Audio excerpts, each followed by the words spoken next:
दोस्तों, मेरे चैनल में आपका स्वागत है। सब कोई जानता है कि एक सेविंग अकाउंट में आप यहाँ पर अधिक कैश में ट्रांजैक्शन नहीं कर सकते हैं। आप कैश में जमा नहीं कर सकते हैं, कैश में निकाल नहीं सकते हैं, क्योंकि यह हाई रिस्क में चला जाता है। इनकम टैक्स डिपार्टमेंट से नोटिस आने के चांसेस बढ़ जाते हैं।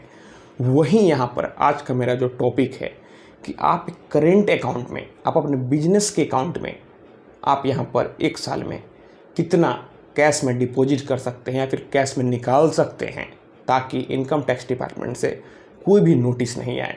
और अगर आप ट्रांजैक्शन अधिक भी कर लेते हैं, आप अधिक पैसा कैश में निकाल लेते हैं, जमा कर देते हैं, तो फिर आप किन बातों का ध्यान रखेंगे ताकि इनकम टैक्स डिपार्टमेंट का नोटिस नहीं आए। तो अगर आप बिजनेसमैन हैं तो आपको ये वीडियो पूरा ज़रूर देखना चाहिए। देखिए, अगर एक फाइनेंशियल ईयर में आप 40 लाख रुपए से अधिक पैसा कैश में जमा करते हैं या फिर निकालते हैं, तो फिर बैंक के द्वारा इनकम टैक्स डिपार्टमेंट को रिपोर्टिंग की जाती है। यह इन्फॉर्मेशन इनकम टैक्स डिपार्टमेंट के पास चला जाता है और फिर यहाँ पर इनकम टैक्स डिपार्टमेंट आपको नोटिस कर सकता है। जब बैंक इनकम टैक्स डिपार्टमेंट को रिपोर्टिंग करती है तो फिर बैंक यहाँ पर आपके इनकम टैक्स रिटर्न से और आपका जो ट्रांजैक्शन है, दोनों के डाटा को मैच करता है कि आपका ITR में कितना टर्नओवर दिखाया हुआ है और आपने यहाँ पर एक फाइनेंशियल ईयर में कितना कैश जमा किया या फिर निकाला। तो फिर अगर यहाँ पर दोनों मैच करता है तो फिर ठीक है। लेकिन अगर आपने यहाँ पर 50 लाख रुपए कैश में जमा किया है और आपने इनकम टैक्स में 25 लाख रुपए ही टर्नओवर दिखाया है, तो यहाँ पर जो 25 लाख रुपए का अमाउंट बच जाता है, यहाँ पर आपको नोटिस मिलता है और फिर आपको नोटिस में अपने आप को जस्टिफाई करना पड़ता है कि वह 25 लाख रुपए कहाँ से आया। अगर आप उसका सोर्स क्लियर कर देते हैं, आप नोटिस का जवाब सही से देते हैं, इनकम टैक्स डिपार्टमेंट आपके रिप्लाई से संतुष्ट होता है तो फिर ठीक है।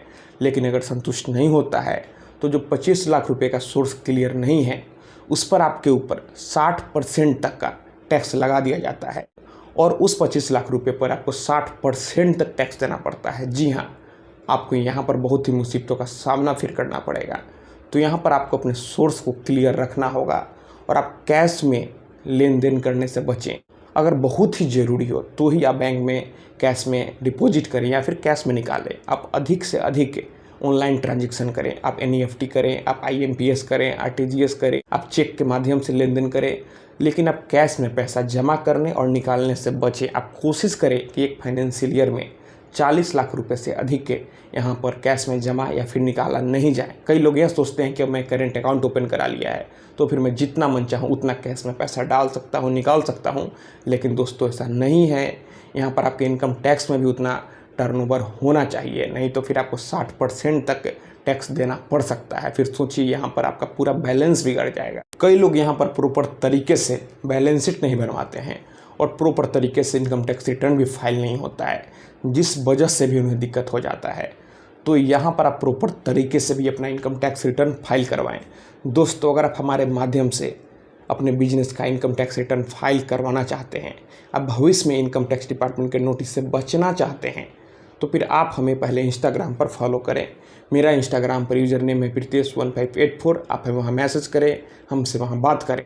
और अगर आप हमसे फ़ोन से भी बात करना चाहते हैं तो आप हमसे वहीं अपॉइंटमेंट ले सकते हैं, लेकिन ये मेरी पेड सर्विस है। तो दोस्तों, अगर मन में कोई भी सवाल है तो आप बेहिचक नीचे कमेंट बॉक्स में कमेंट करें और आप इस वीडियो को अधिक से अधिक अपने दोस्तों और रिश्तेदारों में भी ज़रूर शेयर करें। हम लोग मिलते हैं अगले वीडियो में एक नए टॉपिक के साथ। तब तक आप अपना और अपने परिवार का ख्याल रखें।